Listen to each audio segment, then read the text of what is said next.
Putin का plan backup और एटमी युद्ध का सेटअप, इन शब्दों का मतलब क्या है? आखिरकार 20 दिन के बाद में अगर वॉर जोन की ब्रेकिंग आती है तो कई मायनों में खास हो जाती है। रशिया यूक्रेन की जंग का आज 20वां दिन है। यूक्रेन के शहरों को निशाना बना रही है रूस की सेना। रशिया के 100 सैनिक मारे गए हैं, यूक्रेन यह दावा कर रहा है। डोनेट्स्क में सुरक्षा घेरा तोड़ने में रूसी सैनिक नाकाम रहे, यूक्रेन का कहना है। लेकिन इस बीच अमेरिका ने बहुत बड़ी चेतावनी दे दी, रशिया की मदद न करे चाइना अमेरिका। रशिया पर दबाव बनाने के लिए ऑस्ट्रेलिया, नीदरलैंड्स लामबंद हो गए हैं। 10 दिन के बाद रशिया चित्त हो जाएगा, यह अमेरिका का दावा है। रशिया के पास सिर्फ 10 दिन का ही गोला बारूद होने का दावा किया जा रहा है।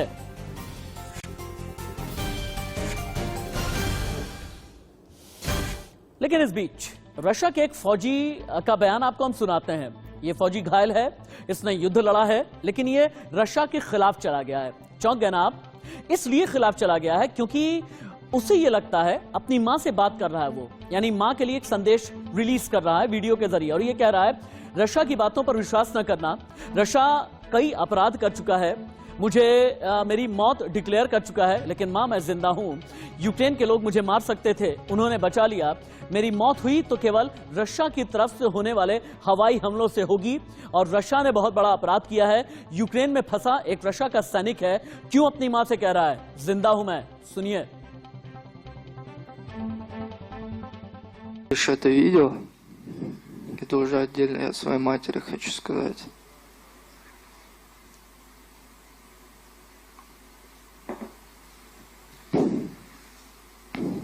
Если тебе там говорят, что все в порядке, не верь этому. Россия совершила уже это преступление. Я сам не хотел этого, мам.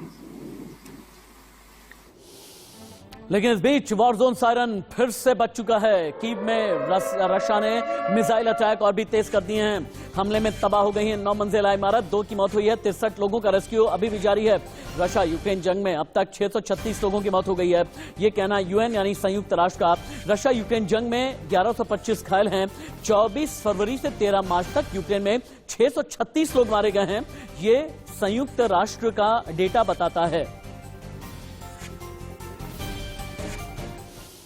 लेकिन जानते हैं जंग में हासिल किसी को कुछ नहीं होता, बहुत बार वर्चस्व की लड़ाई होती है, बॉर्डर बचाने की लड़ाई होती है। कई लोग कहते हैं अखंडता बचाने के लिए, अपनी संप्रभुता बचाने के लिए हम लड़ाई लड़ रहे हैं। लेकिन जिंदगी का क्या?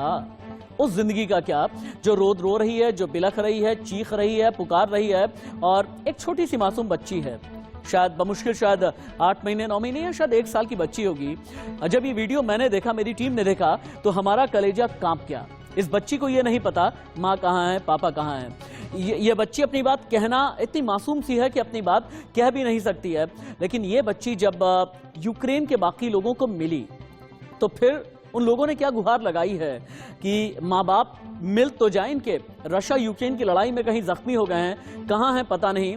हाँ, बच्ची की माँ से किसी भी तरह का संपर्क नहीं हो पा रहा। छोटी सी बच्ची है, खेल रही है, उसे पता नहीं कि उसके देश में कयामत आई है। Надіж не в тому, що не боїться, поняла, нема мами і нормально реагує, поняла, не плаче нічого. Надіж не в тому, що не боїться, поняла, нема мами і нормально реагує, поняла, не плаче. एक बहुत बड़ी खबर आ गई है। खैरसन इलाके पर रशिया ने पूरी तरह से कब्जा कर लिया है। रशियन रक्षा मंत्रालय ने पूर्ण कब्जे का दावा किया है। खैरसन पर पूरी तरह से कब्जा हो चुका है, ये रशिया ने अपनी तरफ से बोला है। जंग के 20 दिन हो चुके हैं, लेकिन जेलेंस्की क्या कह रहे हैं? रशिया से बातचीत को लेकर यूक्रेनी राष्ट्रपति जेलेंस्की ने क्या बड़ा बयान दिया और क्यों जेलेंस्की ने कहा कि सरेंडर नहीं करेंगे, सुनिए। Землі України і ніколи не будуть прийняті.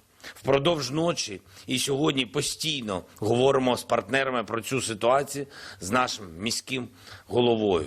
Вимога проста – негайно звільнити його з полону. Ми звертаємось до усіх лідерів світу, які говорять з Москвою. Франція, Німеччина. रशिया बनाम यूक्रेन, सरेंडर कौन करेगा, सर्वनाश किसका होगा, युद्ध रुकेगा कब, झुकेगा कौन? डिफेंस एक्सपर्ट एसपी सिन्हा और मेजर रिटायर्ड मोहम्मद अली शाह को सुने आप। हमने हम में से किसी ने एस्टिमेट नहीं किया था कि वो इतना लंबा खींच पाएंगे इस जंग को, इस लड़ाई को।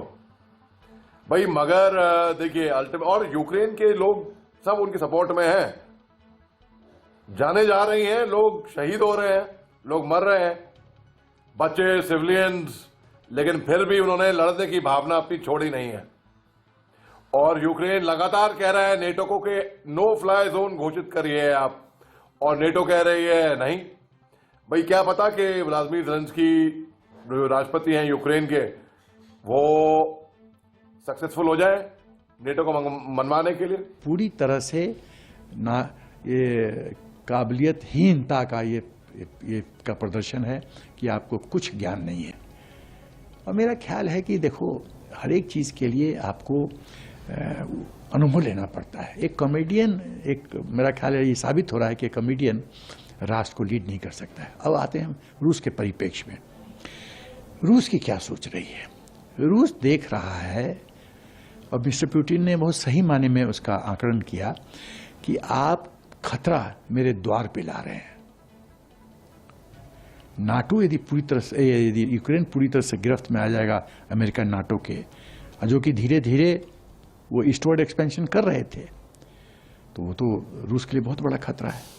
आप तो जानते ही हैं कि जो रशिया के राष्ट्रपति हैं व्लादिमीर पुतिन, एक जमाने में लंबे समय तक, लगभग 16 साल तक केजीबी के जासूस रहे हैं। केजीबी यानी रशिया की जासूसी एजेंसी। और एक जासूस का दिमाग जब चलता है तो अपने आसपास उसे चाहिए होता है कौन? जासूस। और जासूसों में भी महिला जासूस पुतिन को सबसे ज्यादा पसंद है। ऐसी एक महिला जासूस पुतिन के साथ लंबे समय तक रही है। इसका नाम है आलिया रोजा। आलिया रोजा हालांकि अब पुतिन की मुखालफत यानी विरोध में उतर आई है। उससे अमेरिकन मीडिया ने पकड़ा, उसका इंटरव्यू किया और यह जानने की कोशिश की कि पुतिन के दिमाग में क्या चलता है, पुतिन क्या सोचा करते हैं, पुतिन की चाहत क्या है, क्या पुतिन 1991 वाला यूएसएसआर वाला युग दोबारा से लेकर के आना चाहते हैं।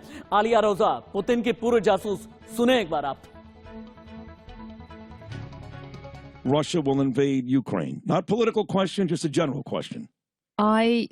Well, I don't know because nobody knows, but I strongly believe that President of Russia is a very clever man, and I don't think he will allow to happen this. Do you think honestly. did Donald Trump have a relationship with Putin that was above and beyond? That what you know of? Well, they tell it in press, but we know how press is, right? Right. So They lie. They always lie. युद्ध के 20 दिन हो चुके हैं ना, बर्बादी की 20 तस्वीरें आपको हम दिखाते हैं। 24 फरवरी से लेकर के अभी तक ये जो 20 दिन गुजरे हैं, ये इन 20 तस्वीरों के जरिए आप समझेंगे। अगर ऊपर का बैंड आप हटाएंगे, टीम पीसीआर ऊपर का बैंड हटा दें, हाँ, बर्बादी की 20 तस्वीरें हैं। इनमें आपको कीव, खार्किव, खिरसन और इसके अलावा जितने मिलिट्री स्टैब्लिशमेंट हैं शहर के अंदर, गवर्नमेंट सेक्रेटरीट, राष्ट्रपति भवन के आसपास जितने भी दफ्तर होते हैं या फिर जितने रिहायशी इलाके हैं, पिछले 20 दिन में सिर्फ और सिर्फ धमाके नजर आ रहे हैं।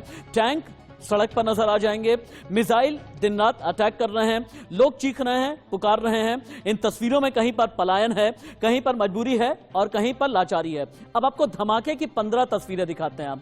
ये जो धमाके की 15 तस्वीरें हैं, कहीं पर ऑयल डिपो में धमाका किया गया, कहीं स्पेस स्टेशन पर धमाका किया गया है, न्यूक्लियर पावर प्लांट को कब्जा करने के लिए वहां पर भी धमाका किया गया।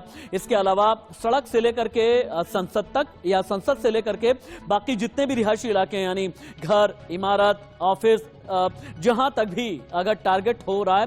हालांकि शुरू में यह कहा गया था कि मिलिट्री इंफ्रास्ट्रक्चर तबाह करने के लिए हमारे मिसाइल हम दागेंगे, लेकिन ऐसा नहीं है। अब जितने भी मिसाइल दागे जा रहे हैं टारगेटेड अटैक नहीं कहे जा सकते, क्योंकि इसकी वजह से जिंदगी बहुत ज्यादा तबाह हो रही है।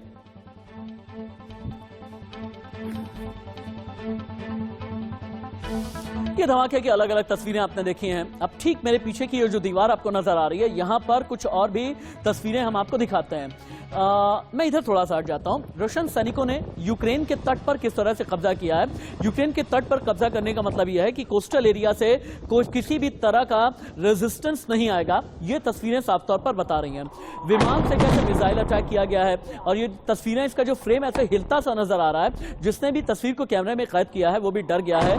इस फ्रेम के जरिए आपको समझ में आ रहा होगा। नेक्स्ट, विमान से मिसाइल अटैक के बाद गोलाबारी करता हुआ टैंक, और टैंक ऐसा है जो बिल्कुल सड़क पर है, रिहायशी इलाके में है और टारगेटेड अटैक आप नहीं कह सकते हैं। जहां तक भी उसका टारगेट जा रहा है वहां अटैक किया जा रहा है। और यूक्रेन ने रशियन टैंक पर किस तरह से हमला किया है, कैसे टारगेट सेट किया गया, ये एक सैटेलाइट इमेज है। फिर मैं इधर आ जाता हूं। एक यूक्रेनी सैनिक, इस बीच एक बहुत ही जज्बाती तस्वीर है, एक मासूम को बचाता हुआ यूक्रेनी सैनिक अभी आपको तस्वीरों में नजर आ रहा है। ये बहुत मजबूत तस्वीरें हैं। और खिरसन में गाड़ियों की चेकिंग कैसे रशिया के फौजी कर रहे हैं, क्योंकि रशिया के फौजी ये देख लेना चाहते हैं। मैं थोड़ा सा और हट जाता हूं, हाँ यहां से ठीक है। खिरसन में ये चेकिंग कर रहे हैं, लोगों से यूक्रेन के सैनिक मिल रहे हैं, उनसे ये पता करने की कोशिश की जा रही है कि जो रशियन फौज का मोबिलाइजेशन है, क्या इसके बारे में आपको पता है या फिर नहीं। नेक्स्ट लाइव बुलेटिन में जंग का विरोध करने का ये वीडियो, इसे पूरी तरह से लूप में कम से कम 2-3 बार चलाएं टीम पीसीआर। और ये लाइव बुलेटिन में जंग का किस तरह से विरोध किया गया है, एक न्यूज एंकर की तरह से विरोध किया गया है, ये आप देख सकते हैं कि लाइव एंकरिंग चल रही है।